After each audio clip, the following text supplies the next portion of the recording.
تذکرۃ الواعظین میں ہے کہ جو شخص عالم کی صحبت میں بیٹھتا ہے اگرچہ وہ علم دین حاصل کرنے کی قدرت نہ رکھتا ہو۔ حضرت فقی ابو اللیث سمرقندی رضی اللہ تعالی عنہ سے مروی ہے، آپ فرماتے ہیں کہ جو شخص عالم کی صحبت میں بیٹھے اور اگرچہ اس سے علم حاصل کرنے کی قدرت نہ ہو پھر بھی اس کو 7 فضائل حاصل ہوتے ہیں، 7 فضیلتیں وہ انسان پاتا ہے جو صرف بیٹھا رہے گا عالم دین کی صحبت میں، عالم دین کی مجلس میں۔ پہلی فضیلت، پہلی برکت جو اس انسان کو ملنے والی ہے یہ ہے کہ وہ دینی طالب علم کی سی فضیلت پائے گا،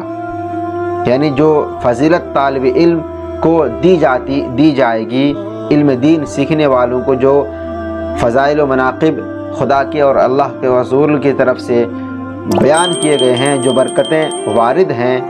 ان سے یہ مستثنیٰ نہیں ہوگا بلکہ مستفیض جو ہے کر دیا جائے گا۔ دوسری چیز یہ ہے کہ جب تک وہ شخص اس عالم کے پاس بیٹھا رہے گا گناہوں اور خطاؤں سے محفوظ رہے گا، ظاہر سی بات ہے جو کہ وہ محفل ہی نیک والی ہے۔ تیسری فضیلت یہ ہے کہ جس وقت وہاں سے رخصت ہوگا تو اس پر رحمت کا نزول ہوگا۔ محفل ختم ہو گئی، اختتام ہو گیا، تو اب وہ انسان جانے لگے گا تو اللہ تبارک و تعالیٰ کی رحمت اس بندے کو گھیر لگی۔ چوتھی فضیلت یہ ہے کہ جب تک اس کے نزدیک بیٹھا رہے گا اس وقت تک اس پر برابر رحمت اور برکت کا نزول ہوتا رہے گا۔ جب تک وہ بیٹھا ہے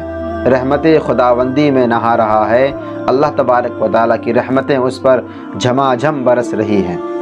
پانچویں فضیلت یہ ہے کہ جب تک وہ سنتا رہے گا اس کے نام اعمال میں برابر نیکیاں لکھی جائیں گی۔ سبحان اللہ۔ چھٹی فضیلت یہ ہے کہ فرشتے اس کو اپنے پروں سے ڈھانپ لیں گے، اور ساتویں فضیلت یہ ہے کہ اس کے ہر ایک قدم اس کے گناہوں کے کفارہ ہو جائیں گے اور اس کے درجات کو بلند کر دیے جائیں گے، اور ساتھ ہی ساتھ اس کی نیکیاں بھی بڑھا دی جائیں گی۔ یہ 7 فضیلتیں ہیں جو انسان عالم دین کی صحبت میں بیٹھے اور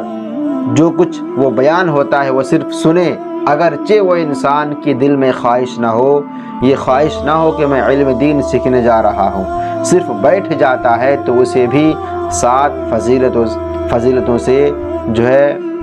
فیضیاب کیا جاتا ہے۔ لہٰذا عالم دین سے رابطہ کریں، عالم دین کی صحبت میں بیٹھیں اور عالم دین سے محبت کریں۔ یہی وہ لوگ ہیں جو اللہ و رسول کی باتوں کو ہم انسانوں تک پہنچاتے ہیں اور ہمیں صحیح معنوں میں زندگی گزارنے کا ایک طریقہ و سلیقہ انہی سے ملتا ہے۔ لہٰذا ان کی صحبت اختیار کریں تاکہ اللہ و رسول کی رضا آپ کو بھی ملے اور آپ بھی کامیاب ہوتے ہوئے دنیا و آخرت میں نظر آئیں۔